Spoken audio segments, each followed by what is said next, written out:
Hello friends, আপনারা কেমন আছেন? আশা করছি আপনারা ভালো আছেন। আমিও ভালো আছি। আমি ইমাজউদ্দিন মণ্ডল, আপনারা দেখছেন ইমাজটিক চ্যানেল। তো এই ভিডিওতে আজকে আমি আপনাদেরকে দেখাবো যে কীভাবে আপনারা স্কলারশিপের অর্থাৎ মাইনরিটি স্কলারশিপ এবং স্বামী বিবেকানন্দ স্কলারশিপের কীভাবে আপনারা ঐক্যশ্রীর অ্যাপ্লিকেশন স্ট্যাটাস চেক করবেন। আজকে আমি এই ভিডিওতে আপনাদেরকে সম্পূর্ণ অনলাইন হিসাবে দেখিয়ে দেবো। তো ভিডিওটা দেখার আগে আপনাদের কাছে আমার একটাই রিকোয়েস্ট, যদি আমার এই ছোট্ট চ্যানেলটা নতুন হয়ে থাকে তাহলে চ্যানেলটাকে প্রথমে সাবস্ক্রাইব করুন, তারপরে পাশে থাকা বেল আইকনটা বাজিয়ে দিন, তারপরে নোটিফিকেশন সিলেক্ট করে একটা লাইক করে দিন। তো চলুন ভিডিওটা স্টার্ট করা যাক। আমরা প্রথমেই আমাদের ক্রোম অর্থাৎ গুগল ক্রোমটা অন করে নেব। তো দেখতে পাচ্ছেন এটা আমাদের গুগল ক্রোম একটা। তো গুগল ক্রোমটা প্রথমে আমরা অন করে নিচ্ছি। তো অন করে নেওয়ার পর আমরা এখানে দেখতে পাচ্ছেন আপনারা সার্চ বার, এখানে আমরা সার্চ বারে এখানে টাইপ করব স্কলারশিপ স্ট্যাটাস চেক। তো এখানে লিখব স্কলারশিপ স্ট্যাটাস চেক।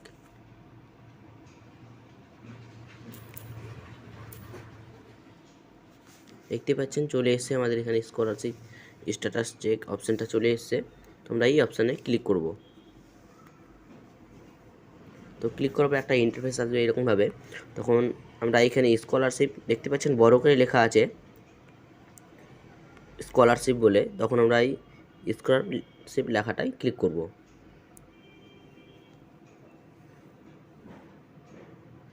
এখানে ক্লিক করার পর এখানে আমাদের একটা ইন্টারফেস দিয়ে দেবে।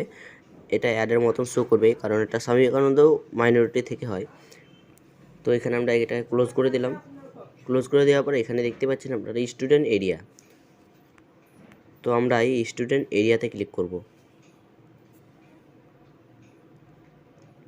এরিয়াতে ক্লিক করার পর এখানে দেখতে পাচ্ছেন আপনাদের কাছে ইন্টারফেস চলে এসেছে।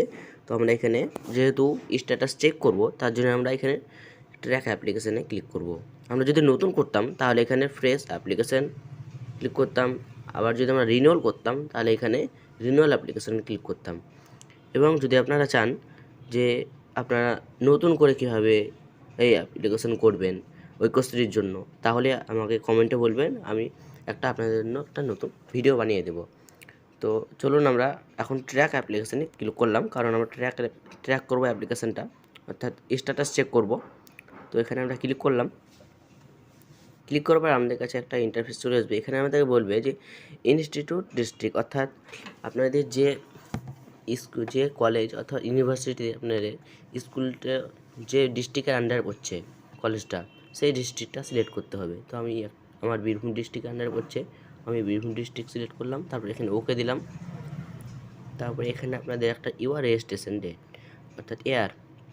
তো আমরা এখানে রেজিস্ট্রেশন ডেট করেছিলাম 2022-23-এ। তারপর এখানে সিলেক্ট করি আমাদের বীরভূম। এখানে আপনি চাইলে অ্যাপ্লিকেশন আইডি দিয়ে চেক করতে পারেন, অথবা আপনি মোবাইল নম্বর দিয়ে। তো আমি এখানে মোবাইল নম্বর দিয়ে চেক করে দেখাবো আজকে। তো আমি মোবাইল নম্বর দিয়ে দিয়েছি এবং আমার এখানে ডেট অফ বার্থ দিয়ে দেবো।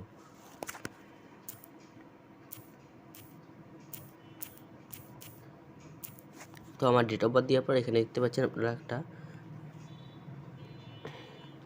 একটা ক্যাপচার আছে। তো আমরা এই ক্যাপচারে ক্লিক করব। ক্যাপচারটা দেখতে পাচ্ছেন, এই ক্যাপচারটাকে আমরা এখানে বসিয়ে দেব। তো ক্যাপচারটাকে আমরা এখানে ঢুকে দিলাম।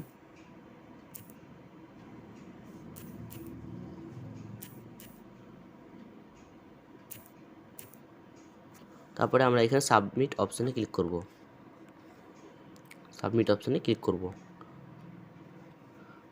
ক্লিক করার পর আপনারা দেখতে পাচ্ছেন আমার এখানে ইন্টারফেসটা চলে এসেছে। এই স্ট্যাটাসটা যে আমার অ্যাপ্লিকেশান আইডিটা কী এবং কার নামে আছে সেই অ্যাপ্লিকেশানটা, এই মোবাইল নাম্বার দিয়ে, এবং কোন স্কুল থেকে করেছে অথবা কোন কলেজ থেকে করেছে, এবং কতটা আপনার লেভেল অ্যাপ্রুভ হয়েছে, কতটা রিজেক্ট করেছে, কতটা পেন্ডিং আছে, সব দেখিয়ে দেবে।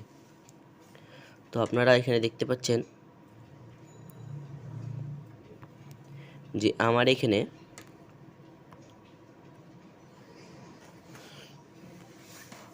অ্যাপ্লিকেশান আইডি নাম্বার হচ্ছে আপনার এইটা দেখতে পাচ্ছেন এসএসপি, এটা দিয়েছে আমার অ্যাপ্লিকেশান নেম এটা, এবং আমার অ্যাপ্লিকেশানের যে ডেট ছিল ডেটটা এটা, এবং আমার অ্যাপ্লিকেশানের স্কুল অর্থাৎ কলেজ, আমার যে কলেজটা থেকে অ্যাপ্লিকেশান করেছি সেই কলেজ এটা দিয়ে দিয়েছে, এবং আমাদের ডিস্ট্রিক্ট লেভেল দেখতে পাচ্ছেন এখানে ইনস্টিটিউট লেভেল ভেরিফাই, অর্থাৎ আপনার স্কুল এখানে ভেরিফাই করে দিয়েছে, সে অ্যাপ্রুভ হয়ে গেছে, এবং আপনার ডিস্ট্রিক্ট লেভেল ভেরিফাই করে দিয়েছে, এবং এখানে আপনার স্টেট লেভেল পেন্ডিং, অর্থাৎ আপনার স্টেট লেভেল ভেরিফাই করা হয়নি এখনও, স্টেট লেভেল এখনও পেন্ডিংয়ে আছে। তো স্টেট লেভেল আপনার যখনই পেন্ডিং থেকে ছুটে যাবে তখনই আপনার ব্যাঙ্কিং লেভেল পেন্ডিং থাকবে, তখন ব্যাঙ্কিং লেভেল পেন্ডিং থেকে যখন ছুটে যাবে তখন আপনার টাকা পেয়ে যাবেন।